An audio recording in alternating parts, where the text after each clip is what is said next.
So here's another story about a card trick. I call this one Master Spy. If you want to be a master spy, you have to blend in.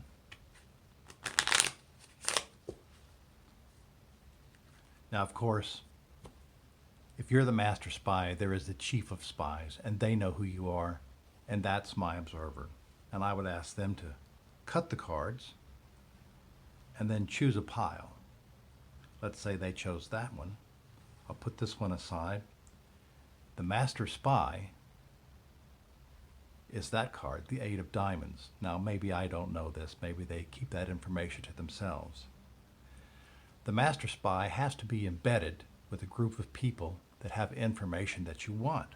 And I'm going to say that's a group of 12 people. 1, 2, 3, 4, 5, 6, 7, 8, 9, 10, 11, 12. We'll put these cards aside as well. So once the master spy is embedded with his group, he has 3 things he needs to do.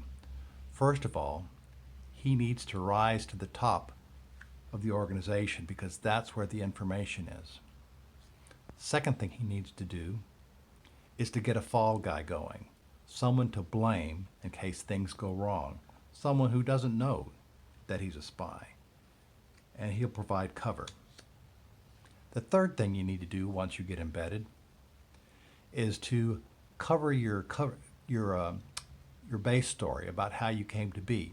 And the way you do that is you take the person where you came from and you tell a lie about them. And that creates some misdirection, so people don't suspect that you're the spy. The next thing you do is you begin to sow the seeds of disinformation and distrust among your peers in your group. And the way you do that, skip yourself, but you count down to the 4th card. You tell a lie about them.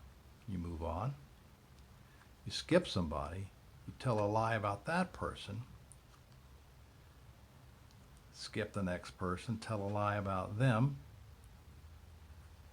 Tell a lie about that person. And now there's just a bunch of seeds of distrust have been sown. And now the game begins. Something happens that you need to report about. Someone cuts the deck. You report on that, and you cover your tracks by flipping the top 2 cards. Another thing happens. You report on it, and you flip the top 2 cards to cover your tracks. Now, you can do this as much as you want. You can let your observer do it if you trust them to do it correctly. Basically, cut the cards anywhere, place them on top, flip the top 2 cards. Now, this causes chaos. And eventually, the people start to form little cliques.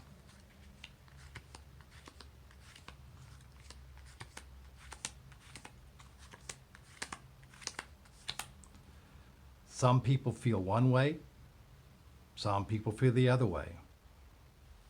And there's infighting. And now, basically, you've won. What you do is there's fighting. They begin to fight amongst themselves. And suddenly, it's just one big mess. And you've won. And anonymously, the master spy sneaks away.